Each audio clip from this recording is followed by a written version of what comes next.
Alright. Breven. If you were the... Oh, wait, that's the same one. Alright.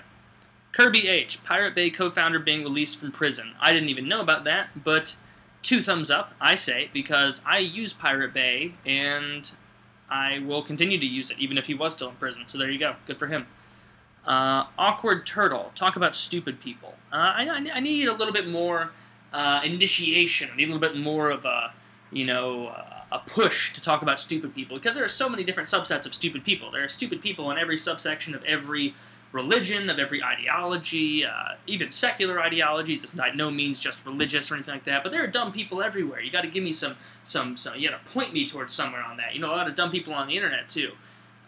One dumb thing that I've noticed, and this is pretty hit close to home, it's with people who do this whole YouTube thing that I do, and they have channels about the same size as mine. And if you don't know, when you look at a channel, don't look at the subscriber count to gauge how successful it is. Look at the view count. That's a little insider YouTube trade tip for you. The sub count doesn't matter one fuck, but the view count does. So I'm talking about YouTube channels that are around about the same size as me in regard to views, and they aren't doing anything in their life other than YouTube. They're just putting all of their eggs into this YouTube basket, and it's just, to me, it's like, what the fuck are you thinking? Go get an education. Go get a marketable skill. You're not making enough to justify just doing this. This isn't a real job in that regard. It's a real job in a way, but it's not a real job if you're just doing it to, the extent that I'm doing it. Or even if your channel has twice as many views as mine, and you're about my age, you should be in fucking school. You should be developing a marketable trade. You should not be putting all of your eggs into one basket and hoping for the best, especially if it's already been patently apparent that your channel is not going to take off. It's setting yourself aside and almost assuring future failure, because at the very most, a lot of these people who have channels about my size, they're going to finish their YouTube career, realize, oh fuck, I am like 5 years behind everyone else my age. I don't have an education, I have no marketable skills, all this money I made from YouTube, I don't even have enough money there to pay for more than 2 years of college. Oh fuck, I am up shit creek without a paddle, and it's unfortunate that people are going to have to deal with that, but just to go around the YouTube community, and it's abundant. Abundancy of people who are doing stuff like that, who are just putting all of their eggs into one basket and just being like, oh, well, I don't want to give up on my dreams. Well, there's a difference between giving up and recognizing the futility of an effort. So it's just, that's one aspect of stupidity that's maybe very, very apparent on the YouTube community. And I'm not talking about anybody in particular, because I don't want to mention anyone, but, whatever. Don't even care. Effin' vicious. Your tweets are golden. Thank you. If you don't follow me on Twitter, then you guys can go pick up your faggot medallion at your local DMV. So there you go. But if you do follow me on Twitter, then you can go collect a free nacho cheese chalupa with steak from your local Taco Bell. Just tell them about me, and if they act really confused, that's just a joke that we have. It's just, oh, yeah, we just joke around, pretend like we don't give it. So there you go. That's a benefit for you.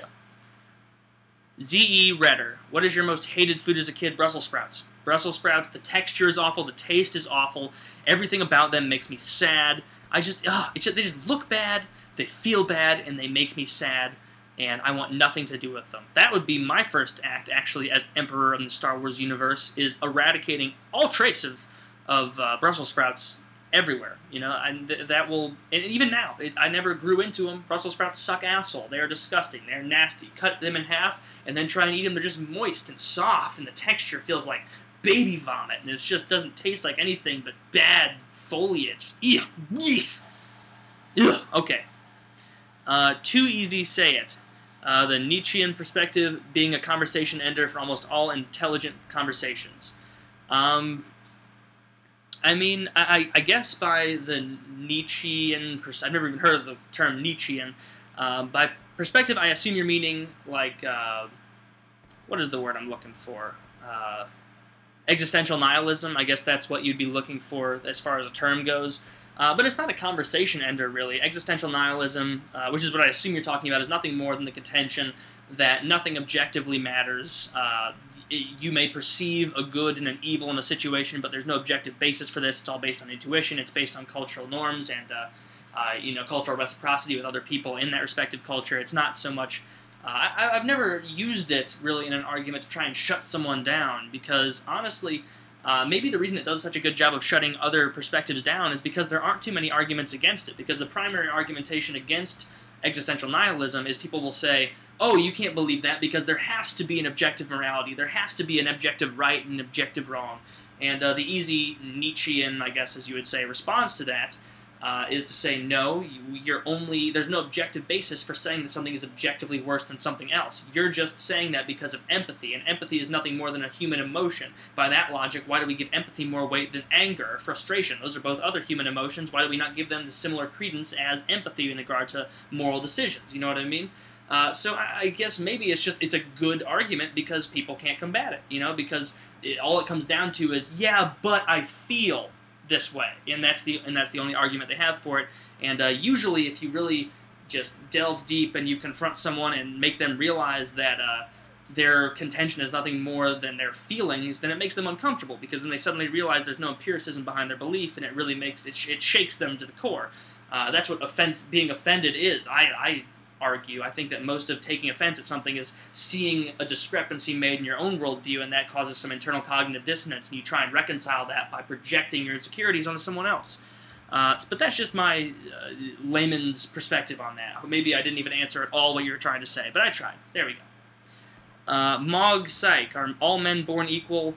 No, absolutely not. People who say that all men are born equal are retarded. The only gauge by which you can say that all people are born equal is if you say that anyone who is living at this point is equal. That's that's an insult to people who have actually made something of themselves.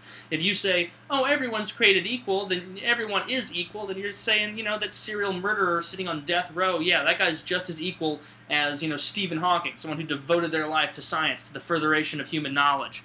It doesn't make any sense. Clearly, people are not created equal. It's only in our super PC culture that people can even begin to contend that. People are not created equal. Some people are way smarter than other people. Some people are way more attractive than other people. Some people are way more athletic than other people. Some people are a conglomeration of all of those beneficial traits, and some people are just shitty, awful people that have nothing to contribute. And you know what? Talking about it like that in an honest way doesn't make me hate some people. It makes me realize that, when I look out there on the sea of humanity, there are a lot of people out there who are way better than me at everything.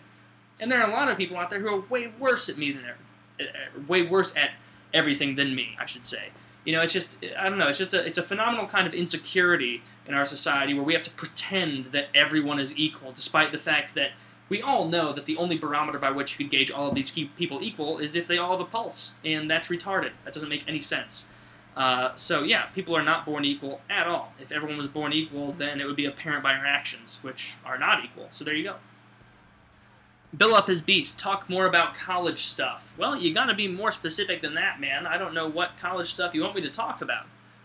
Ice Scorp, have an idol? If so, who? I probably have quite a few idols. Not so much people that I look to directly emulate, but people that I enjoy, watching and tracking their lives.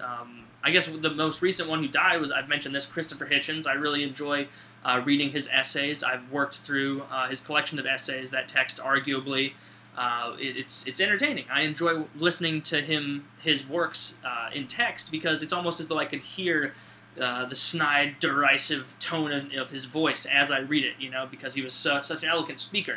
He's someone that I idolize in their ability to speak. He is more eloquent than any person I've ever listened to. I can only hope to one day aspire to that kind of greatness as far as my ability to speak, which I don't suffer under the delusion that can ever happen because, he made a profession of it. Tube Sock, being a whore. I don't know if you're talking, if you want to be like a literal whore, a prostitute who is, paid for letting people fuck them, then that's fine, whatever, I think you can do it. Do whatever you want. There's no reason that prostitution and drugs should be illegal.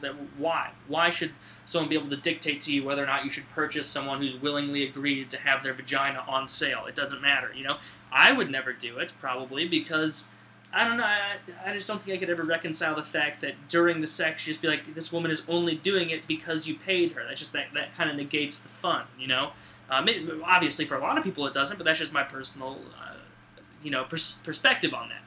But, yeah, if you want to be a whore, go hog wild, I don't give a shit. 121 Ashton, apples or oranges? I like Fuji apples, and I like Granny Smith apples very much, but I also like oranges. this is too close to call, my friend. Of all the questions I've been asked, I can't decide on this. They're too great. I'm a huge fan of fruit. If you had thrown bananas in there as an option, bananas would knock apples and oranges both out of the race, because bananas are the shit. So yeah, there you go. Nick plays alto. Have you ever thought of being a comedian? You have the needed ability to think on your feet mastered. Keep up the good work. Well, thank you. You know, I've had people tell me, you know, sounds like I'm just having people jack me off and enjoying their compliments, but I have had people tell me that they think I'd be a funny comedian just because apparently I have a good cadence and people think that the way I speak is funny. In addition to the fact that I'm really, really fucking sarcastic, and you kind of have to have a special sense of humor to get that, which is kind of propagated by the current archetype of comedians, which is overwhelmingly like a sarcastic group of people.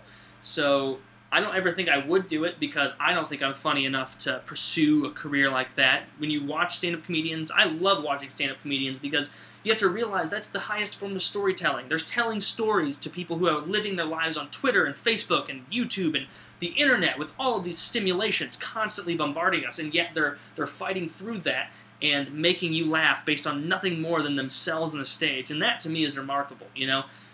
So, yeah, that would be an awesome, awesome career. I have a ton of respect for stand-up comedians, or at least most of them. Some of them suck asshole, but, you know, that can be said for any profession. But, yeah, I would say it takes a lot more than an ability to think on your feet. You'd have to get your timing down. You'd have to have a lot of really funny bits, and I just don't think I could think of all the stuff that these comedians do. When you go back and watch a George Carlin special and you think about all the things he's talking about, it just blows my mind, just thinking, wow, how did he, you know, formulate all these thoughts and ideas and tie them together in such a funny and intimate way that it really connects with you as the audience? Because that's what it is. If you're an intelligent comedian, it's conveying your point of view and making people reconcile that with the fact that it might make them uncomfortable, you know? So, yeah, thank you for the compliment, Mr. Beeson, Nick Beeson, and I hope you guys enjoyed this video.